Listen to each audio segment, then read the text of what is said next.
நம்முடைய ஆண்டவரும் உலக இரட்சகருமாகிய இயேசு கிறிஸ்துவின் வெற்றி சிறந்த நாமம் மகிமைப்படுவதாக. ஆண்டவராகிய இயேசு கிறிஸ்துவின் நாமத்தால் உங்கள் அனைவரையும் வாழ்த்தி வரவேற்கிறேன். கர்த்ததாமே உங்கள் அனைவருக்கும் ஜெயம் தந்து உங்களை வழி நடத்துவாராக. இந்த மாத வாக்குத்தத்தமாய் தேவன் நமக்கு தந்திருக்கிற வாக்குத்தத்த பகுதி ரோமர் புஸ்தகம் 12ஆம் அதிகாரம் 12வது வசனம். Romans chapter 12 verse 12. நம்பிக்கையிலே சந்தோஷமாயிருங்கள், உபத்திரவத்திலே பொறுமையாயிருங்கள், ஜெபத்திலே உறுதியாய் தரித்து இருங்கள். ரோமர் 12:12. நம்பிக்கையிலே சந்தோஷமாயிருங்கள், உபத்திரவத்திலே பொறுமையாயிருங்கள், ஜெபத்திலே உறுதியாய் தரித்திருங்கள். 3 காரியத்தை குறித்து ஆண்டவர் சொல்லி இருக்கிறார். 3 காரியம். முதலாவது, நம்பிக்கையில் நாம் சந்தோஷமாக இருக்கணுமா? உபத்திரம் வருகிற வேளையிலே நம்ம பொறுமையாக இருக்கணுமா? 3வது, ஜெபத்திலே உறுதியாய், எப்பொழுதும் உறுதியாய் தரித்திருங்கள் என்று சொல்லப்பட்டிருக்கிறது. கர்த்தருடைய நாமம் மகிமைப்படுவதாக. இந்த பரிசுத்த நாளில் வாக்குத்தத்தத்தின் முதல் பகுதியை குறித்து நாம் தியானிக்க போகிறோம். முதல் பகுதி என்ன சொல்லியிருக்கிறது? சத்தமா, நம்பிக்கையிலே சந்தோஷமாயிருங்கள், நம்பிக்கையிலே சந்தோஷமாயிருங்கள். கர்த்தர் இந்த வசனத்தின்படி உங்களை ஆசீர்வதிப்பாராக. பாருங்க, நம்ம குடும்பத்தில் ஏதோ ஒன்று நடக்க வேண்டியது இருக்கிறது, ஏதோ ஒரு தேவைகள் சந்திக்கப்பட வேண்டியது இருக்கிறது, இல்லாவிட்டால் ஏதோ உதவி ஒத்தாசைகள் நமக்கு வர வேண்டியது இருக்கிறது. அப்போது நம்ம என்ன செய்கிறோம்? அதை நம்பி இருக்கிற வேளையிலே நமக்கு இருதயத்தில் இந்த சந்தோஷம் வருமா வராதா? உலக பிரகாரமாய் கிடைக்குமா கிடைக்காதா? வருமா வராதா? இல்லாவிட்டால் பெற்றுக்கொள்வேனா பெற்றுக்கொள்ள முடியாதா? உடனே நம்ம இருதயத்தில் ஒரு சந்தேகம் எழும்பதான் செய்யும். ஒரு இன்டர்வியூக்கு போகிறோம், அந்த இன்டர்வியூக்கு போயிட்டு வந்ததுக்கப்புறம் எனக்கு வேலை கிடைக்குமா கிடைக்காதா? நம்பிக்கை இல்லை, நம்பிக்கை இழந்து விடுகிறது. நம்பிக்கை இழப்பதனால் சந்தோஷமும் இழந்து விடுகிறது. எல்லாமே அப்படி தான். ஒரு உதவி ஒரு மனிதனிடம் கேட்கிறோம், அந்த மனிதனை பார்க்கிறோம், பேசுகிற வேளையில் கிடைக்குமா கிடைக்காதா? போகிற வழியிலே நினச்சிட்டு போவோம்.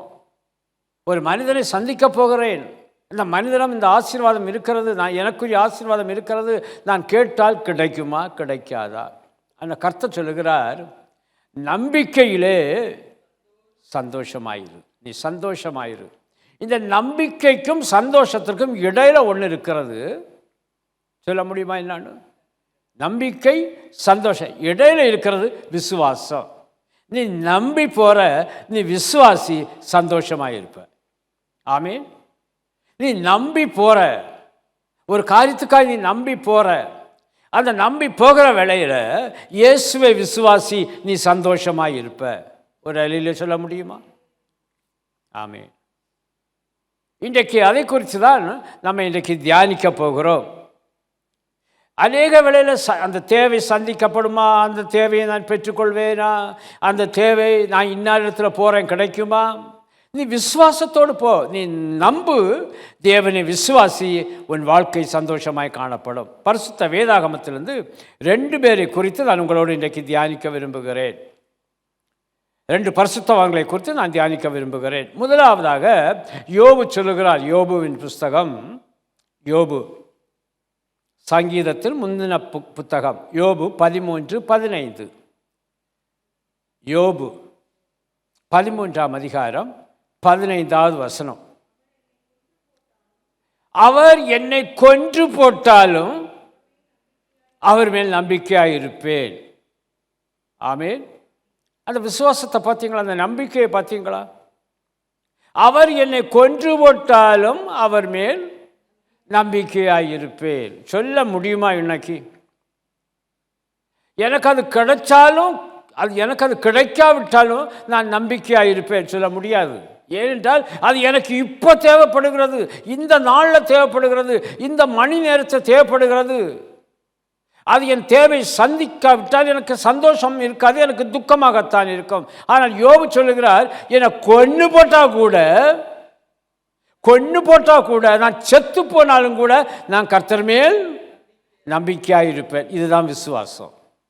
கர்த்தரை விசுவாசிக்கிறவன் இப்படி தான் சொல்லுவான், என் நம்பிக்கை விசுவாசம், அடுத்தது சந்தோஷம். கொன்று போட்டாலும் கூட. யோபு 14:14 பாருங்க. அதே புஸ்தகம் யோபு 14:14. யோபு 14:14. மனுஷன் செத்த பின் பிழைப்பானோ, எனக்கு மாறுதல் எப்போது வருமென்று எனக்கு குறிக்கப்பட்ட போராட்டத்தின் நாளெல்லாம் நான் காத்திருக்கிறேன். எனக்கு குறிக்கப்பட்ட போராட்டத்தின் நாளில் தான் காத்திருக்கிறேன். எதுக்கு? எனக்கு மாறுதல் எப்போது, எனக்கு ஒரு மாற்றத்தை, எனக்கு ஒரு என் வாழ்க்கையில் ஒரு வளர்ச்சியை, என் உயர்வை, ஒரு மேன்மையை காணும்படியாக நான் விரும்புகிறேன். எனக்கு குறிக்கப்பட்ட போராட்டத்தின் நாளெல்லாம் நான் காத்திருக்கிறேன். அந்த நாளெல்லாம் நான் போராடி கொண்டே இருக்கிறேன். தினமும் எனக்கு போராட்டம், தினமும் எனக்கு போராட்டம். போராட்டம் இல்லாத நாளே கிடையாது. மனுஷன் இந்த போராட்டத்தின் செத்தபின் பிழைக்க மாட்டான். ஆனால் எனக்கு மாறுதல் எப்போது வரும்?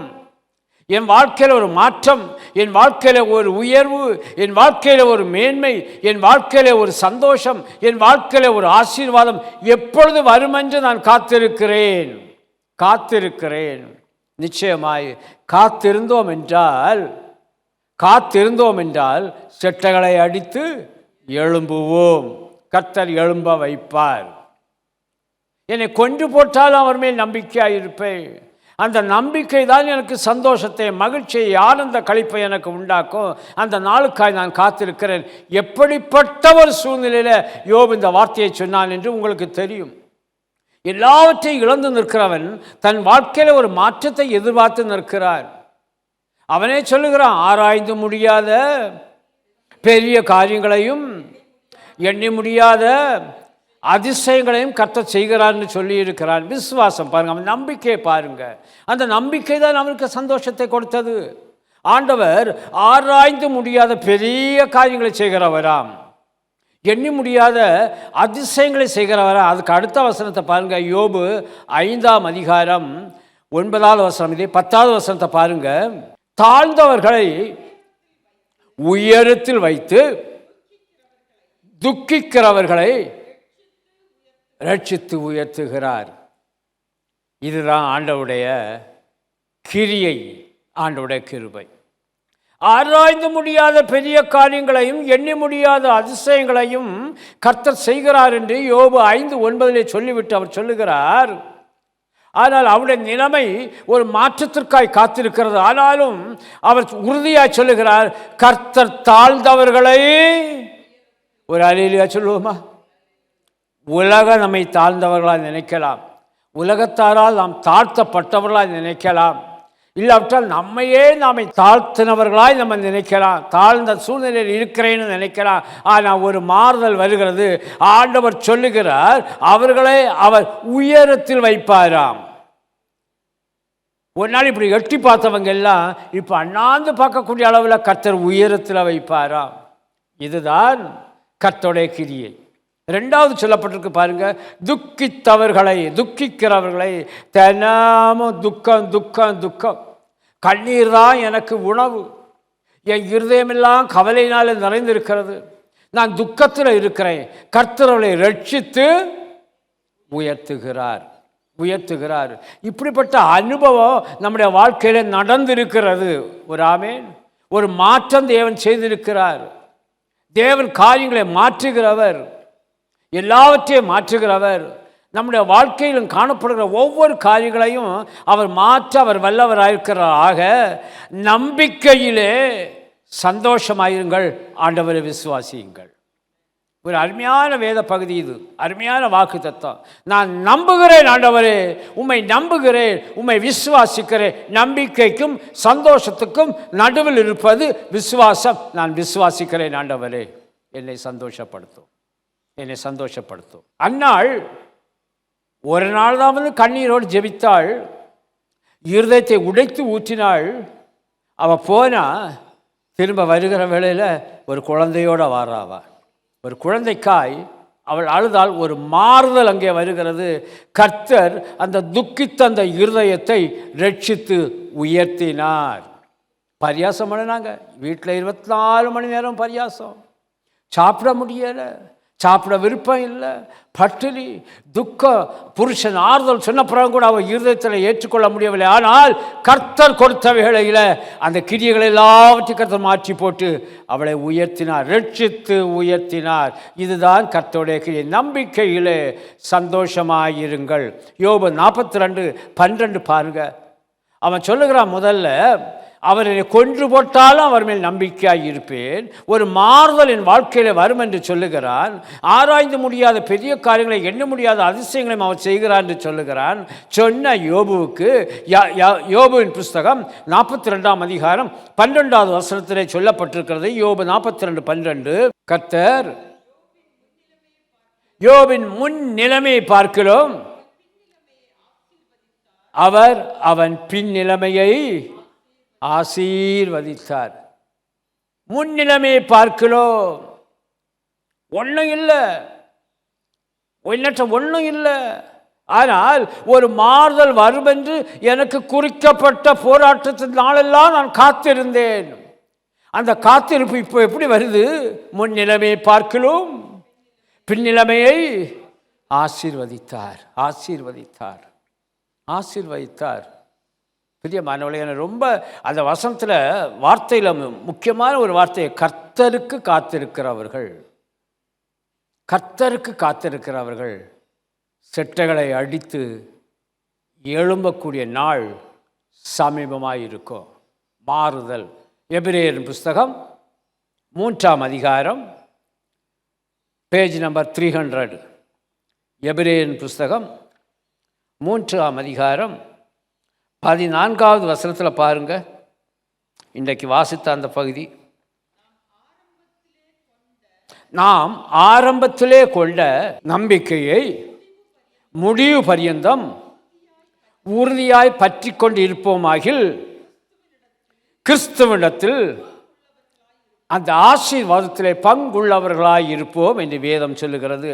ஆரம்பத்தில் கொண்ட நம்பிக்கை, ஆரம்ப காலத்தில் கொண்ட நம்பிக்கையை முடிவு பரியந்த வரைக்கும், என்ன வந்தாலும் ஆண்டவரே, என்ன நடந்தாலும் ஆண்டவரே, எப்படிப்பட்ட சூழ்நிலையை கடந்து சென்றாலும் ஆண்டவரே, முடிவு பரியந்த வரைக்கும் உறுதியாய் பற்றி கொண்டு இருப்பேன் ஆகில் நான் கிறிஸ்துவிடத்தில் அந்த ஆசீர்வாதத்தின் பங்குள்ளவனாய் இருப்பேன். இந்த யோபை போல.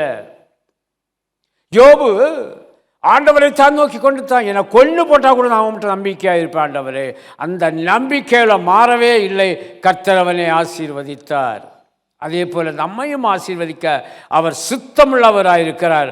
அந்த பங்கு கிறிஸ்து தரும் சந்தோஷமே, அந்த பங்கு கிறிஸ்துவுக்குள் சந்தோஷமே, அந்த பங்கு இயேசுவினால் கிடைக்கக்கூடிய சந்தோஷமே. நம்பிக்கையிலே சந்தோஷமாயிருங்க. அது கிடைக்குமா கிடைக்காதா அந்த கேள்வி வேண்டாம். அது எனக்கு கிடைக்கும். ஆமேன். நான் அதை பெற்றுக்கொள்வேன். ஆமேன். என் தேவைகள் சந்திக்கப்படும். ஆமேன். அதுதான் எனக்கு சந்தோஷம். நான் ஒன்று பாருங்கள், ஆண்டவர் கொடுக்கக்கூடிய அந்த சந்தோஷம், சமாதானம், ஆசீர்வாதம், அது நிரந்தர ஆசீர்வாதம், நிரந்தர சந்தோஷம், நிரந்தர சமாதானம். ஒருவரும் அதை அதற்கு பிறகு பறித்து கொள்ளவே முடியாது. யோபுவின் முன்னிலைமை பார்க்கிறோம், அவன் பின் நிலைமை ஆசீர்வாதமாக இருந்தது. ஒருவராலும் அதை பறித்து கொள்ள முடியவில்லை. ஆமேன். ஒன்றை சொல்லுகிறேன், நம்பிக்கையிலே விசுவாசத்தோடு சந்தோஷமாயிருங்க. கர்த்தர் உங்களை ஆசீர்வதிப்பார். ரெண்டாவதாக வேதத்தில் ஒரு முக்கியமான ஒரு 3 வாலிபர்களை குறித்து சொல்லப்பட்டிருக்கிறது. யார் என்றால் சாத்ராக், மேஷாக், ஆபேத்நேகோ.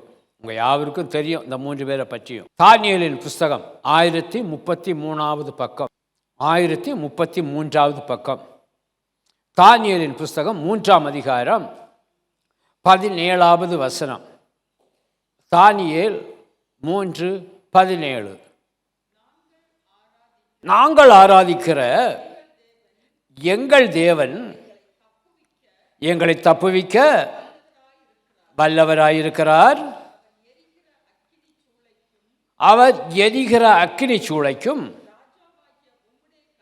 ராஜாவாகிய உம்முடைய கைக்கும் நீங்களாக்கி விடுவிப்பார்.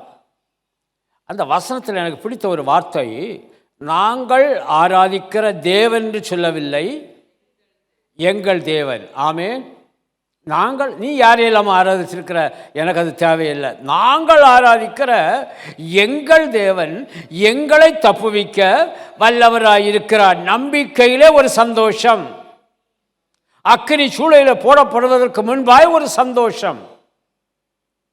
இந்த எரிகிற அக்கினி சூளைக்கும் ராஜாவாகிய உம்முடைய கைக்கும் நீங்களாக்கி விடுவிப்பார்.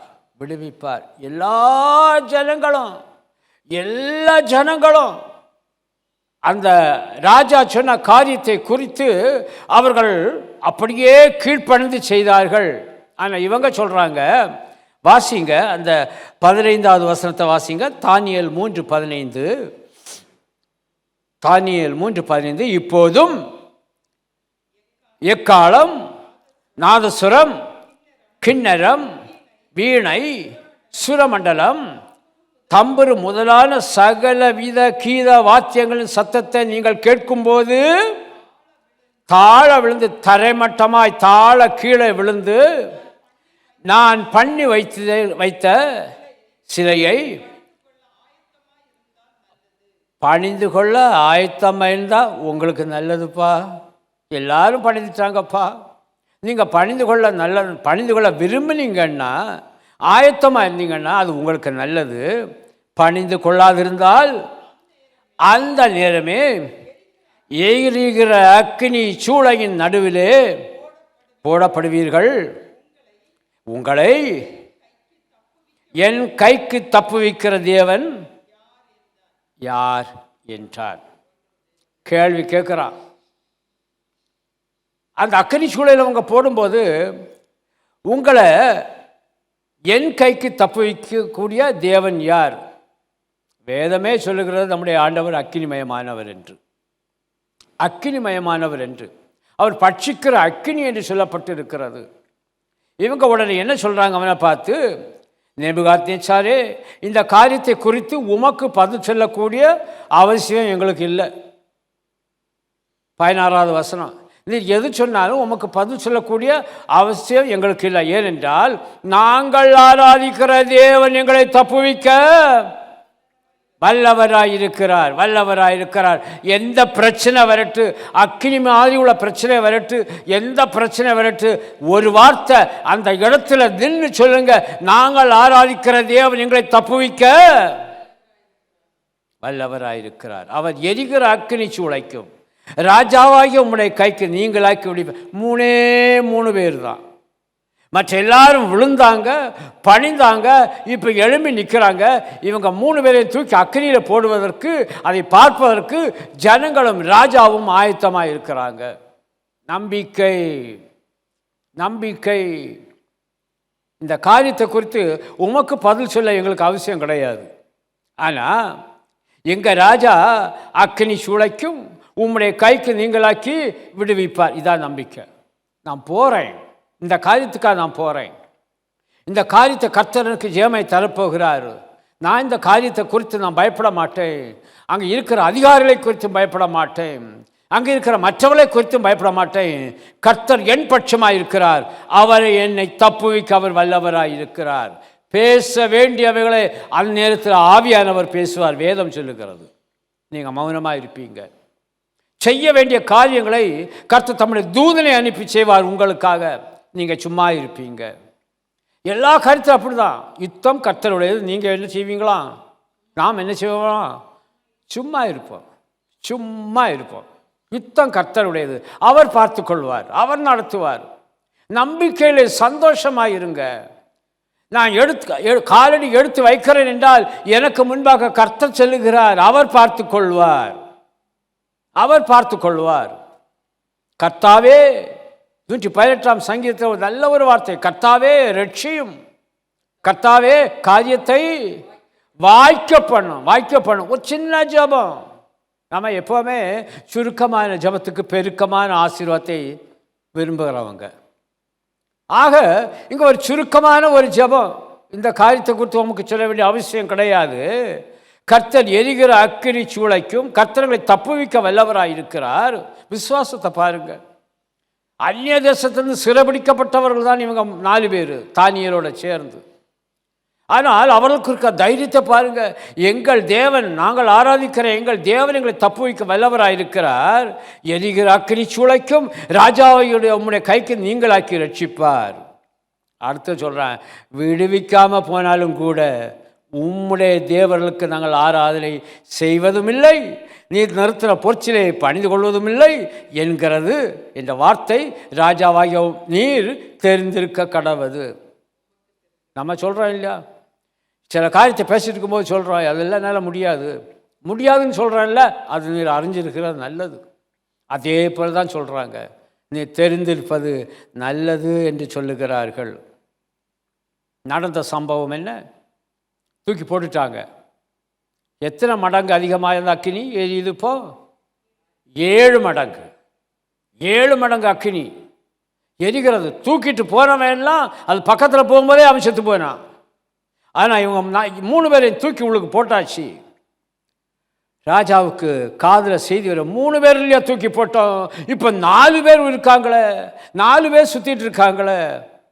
எரிகிற அக்கினியிலே நான் சுற்றிலும் அக்கினி மதிலாயிருப்பேன் என்று வாக்கு கொடுத்தவர், அக்கினி மயமான தேவன் பட்சிக்கிற அக்கினியை போல இறங்கி வந்து அந்த அவர்களோடு சுற்றி கொண்டிருக்கிறார். 25வது வசனத்தில் சொல்லப்பட்டிருக்கிறது, இதோ 4 பேர் விடுதலையாய் அக்கினி நடுவில் உலாவுகிறதை காண்கிறேன். யார் சொல்றா? ராஜா சொல்றான், இதோ 4 பேர் விடுதலையாய் அக்கினியின் நடுவிலே உலாவுகிறதை காண்கிறேன். அவர்களுக்கு ஆனால் 4வது ஆளை பார்க்கும்போது தான் எனக்கு கொஞ்சம் சந்தேகமாக இருக்கிறது. சாத்ராக் மேஷாக் ஆபேத்நேகோ உள்ளுக்கு இருக்கிறாங்க. 4வது ஆளை பாருங்க. அந்த 4ஆம் ஆளின் சாயல் தேவபுத்திரனுக்கு ஒப்பாயிருக்கிறது. அன்பு சகோதரனை சகோதரிய, இப்படிப்பட்ட அக்கினியான சோதனை நமக்கு வரும்போது கவலைப்படாதுங்க, நம்பிக்கையில் சந்தோஷமாயிருங்க. அவர் உங்களோடு இருக்கிறார், அவர் பார்த்து கொள்வார். தம்முடைய பிள்ளைகளுடைய தலைமயிர் கூட கருகி போகாமல் கர்த்தர் பார்த்து கொள்வார். இவங்க 3 பேரையும் தூக்கி போட்டாங்க. தூக்கி போட்ட கொண்டு போனவன் செத்து போனான். முதலாவது இவங்களோட தலைமயிர் தான் கருகி போகும். ஆனால் அது கூட கருகாம அவர்களோடு கூட தேவ புத்திரன் போல ஒருவர் சுற்றி கொண்டிருக்கிறாராம். எரேமியா 17:7 சொல்லப்பட்டிருக்கிறது, எல்லாருக்கும் தெரிந்த ஒரு பகுதி வசனம். கர்த்தர் மேல் நம்பிக்கை வைத்து கர்த்தரை தன் நம்பிக்கையாக கொண்டிருக்கிற மனுஷன் நாம் பாக்கியவான்கள். அல்லேலூயா. அப்படித்தானே? கர்த்தரை நம்பினபடினால தான் இங்கே வந்திருக்கிறோம். கர்த்தர் மேல் நம்பிக்கை வைத்து கர்த்தரை தன் நம்பிக்கையாக கொண்டிருக்கிற மனிதன் நான் பாக்கியவான். மனுஷன் நான் பாக்கியவான், நான் பாக்கியவதி. எவ்வளோ ஒரு மேன்மையான ஒரு ஆசீர்வாதத்தை கர்த்தர் தருகிறார். நம்பிக்கையிலே சந்தோஷமாயிருங்க. நம்பிக்கை மட்டும் போதாது, அதை நடுவிலே ஆண்டவரை விசுவாசிங்க, நீங்கள் சந்தோஷமாயிருப்பீங்க. கர்த்தர் உங்களை ஆசீர்வதிப்பார். தாய் கிடையாது, தகப்பன் கிடையாது, உற்றார் உறவினர் கிடையாது. சாத்ராக் மேஷாக் ஆபேத்நேகோ எல்லாமே தேவனாயிருந்தார். தேவன் அவர்களை தப்புவித்தார்.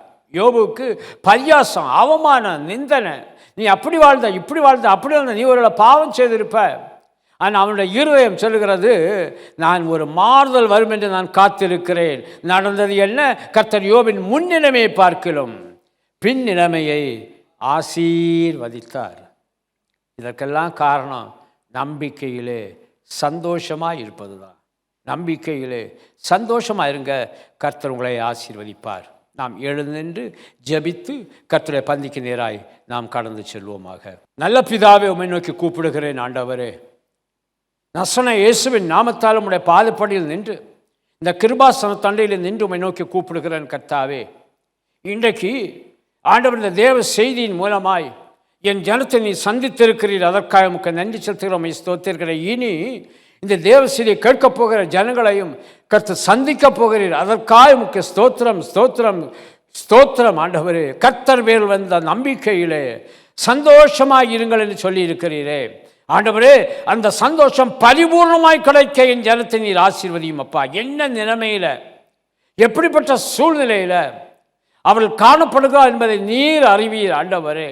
எனக்கொரு ஆதரவு, எனக்கொரு உதவி, எனக்கொரு ஒத்தாசை, எனக்கொரு துணை வேண்டும் என்று காத்திருக்கிற உங்களுடைய பிள்ளைகள் பேரில் நம்பிக்கையாக இருக்கிறபடினால அவனை சந்தோஷமாய் மகிழ்ச்சியாய் மாற்றும்படியாய் ஜெபிக்கிறேன் கர்த்தாவே.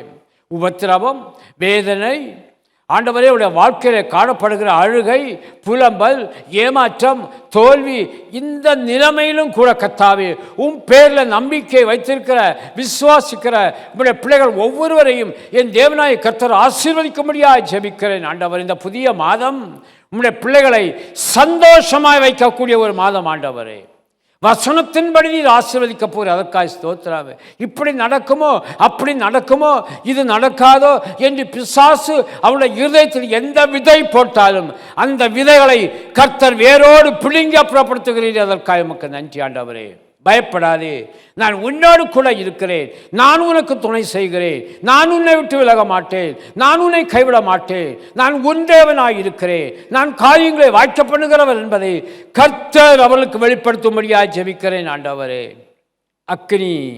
அக்கினியிலே தூக்கி போட்ட பிறகு கூட அவர்கள் சொல்லுகிறார்கள், ஆண்டவரே நாங்கள் ஆராதிக்கிற தேவன் எங்களை தப்புவிக்க வல்லவராயிருக்கிறார். காரணமின்றி பகைக்கப்படுகிற, காரணமின்றி குற்றப்படுத்துகிற, காரணமின்றி தீங்குக்கு நேராய் உம்முடைய பிள்ளைகளுக்கு துன்பத்தை, கஷ்டத்தை, நஷ்டத்தை கொடுக்கிற எல்லா கிரியைகளிலிருந்து கர்த்தர் தப்புவிக்க வல்லவராயிருக்கிறீர். அதற்காக உமக்கு ஸ்தோத்திரம் ஆண்டவரே. தகப்பனே, அவரை அக்கினி சூளைக்கும் ராஜாவுடைய கைக்கு நீங்களாக்கி விடுவித்தது போல என் ஜனத்துக்கு இன்றைக்கு ஒரு விடுதலை தேவன் தரும்படியாக ஜெபிக்கிறேன். அந்த கட்டுகள் அக்கினிமயமான இயேசுவுக்கு முன்பாய் அறுந்து போகும்படியாக ஜெபிக்கிறேன் கர்த்தாவே. கட்டுகளையும் ஆண்டவரே, விலங்குகளையும் தாழ்பாள்களையும் முறிக்கிறவர் நீர் ஆண்டவரே. ஒரு புதிய பாதையிலே உங்களுடைய பிள்ளைகளை நடத்தும்படியாக ஜெபிக்கிறேன் அப்பா. இந்த காலை வேளையிலும் இந்த பரிசுத்த நாளிலும் குடும்பத்தில் இருக்கிற தாய் தகப்பனுக்காக ஜெபிக்கிறேன். வயோதிப தாய் தகப்பனுக்காக ஜெபிக்கிறேன் ஆண்டவரே. அவளை தப்புவியும் ஆண்டவரே, தப்புவியும் ஆண்டவரே. ஒரு மாறுதலை, ஒரு மாற்றத்தை கொண்டு வரும் ஆண்டவரே. குடும்பத்துக்குள் கணவன் மனைவி பிள்ளைகளுக்குள்ளே ஒரு மாற்றத்தை கொண்டு வாருங்க கர்த்தாவே. ஒரு மனதின் ஆவியை கர்த்தர் கொடுத்து உம்மை மட்டுமே துதிக்க ஸ்தோத்தரிக்க கிருபை தாரும் ஆண்டவரே. படுக்கையிலும் வியாதியிலும் மருத்துவமனையிலும் ஆண்டவரே இன்னும் எங்கெல்லாம் இருக்கிறாளோ ஒரு மாற்றத்தை கொண்டு வாருங்க கர்த்தாவே. நீர் தப்புவிக்க, நீர் விடுவிக்க, நீர் வல்லவராயிருக்கிற என்பதை அறிந்துதான் ஜெபிக்கிறேன் கர்த்தாவே. ஆண்டவரே, நம்பிக்கையிலே விசுவாசத்தோடு ஆண்டவரே அவர்கள் சந்தோஷமாயிருக்கும்படியாக ஜெபிக்கிறேன் கர்த்தாவே. அப்பா, என் வாழ்க்கையில் எனக்கு ஒரு குழந்தை இல்லையே, எனக்கு ஒரு வாழ்க்கை இல்லையே என்று ஏங்கிக் கொண்டிருக்கிற பிள்ளைகளுக்கு விரைவிலே ஒரு அற்புதத்தை செய்து அற்புத தேவன் ஆண்டவரே நீர் கிரியை செய்யும்படியாக ஜெபிக்கிறேன். கர்த்தர் மேல் நம்பிக்கை வைத்து இன்று முதல் கர்த்தரை தன் நம்பிக்கையாக கொண்டிருக்கிற மனுஷனை பாக்கியவான்களாகவும் மனுஷியை பாக்கியவதிகளாகவும் மாற்றி உம்முடைய நாமத்தை நீர் மகிமைப்படுத்தும்படியாக ஜெபிக்கிறேன். கேட்கப் போகிற ஜெபத்தை பெற்றுக்கொள்ளப் போகிற ஒவ்வொருவரையும் கர்த்தர் ஆசீர்வதியும் பொறுப்படுத்திக் கொள்ளும். பெரிய காரியங்களை செய்ய முடியாது ஜெபிக்கிற இந்த மாதம் முழுவதும் நம்பிக்கையிலே நிலைத்திருந்து ஆண்டவரே சந்தோஷமாய் பாக்கியவானும் பாக்கியவதியுமாய் வாழும்படியாய் ஆசீர்வதிக்கிறேன். கர்த்தரும் ஆசீர்வதியும் பொறுப்படுத்திக் கொள்ளும். இயேசுவின் நாமத்தில் பிதாவே, ஆமேன், ஆமேன். இருதயத்தின் மீது கருத்தை வைத்து சத்தமாக சொல்லுவோம். என் ஆத்துமாவே கர்த்தரை ஸ்தோத்தரி, என் முழு உள்ளமே பரிசுத்த நாமத்தை ஸ்தோத்தரி. என் ஆத்துமாவே கர்த்தரை ஸ்தோத்தரி, கர்த்தர் செய்த சகல உபகாரங்களை மறவாதே. ஆமேன். நம்முடைய கர்த்தராகிய இயேசு கிறிஸ்துவின் கிருபையும் பிதாவாகிய தேவனுடைய அன்பும் பரிசுத்தாவினுடைய ஐக்கியமும் இன்றும் என்றும் சதா காலங்களிலும் உங்கள் அனைவரோடும் கூட இருப்பதாக. ஆமேன், ஆமேன். கர்த்தர் உங்கள் ஒவ்வொருவரையும் ஆசீர்வதிப்பாராக. ஆமேன், ஆமேன்.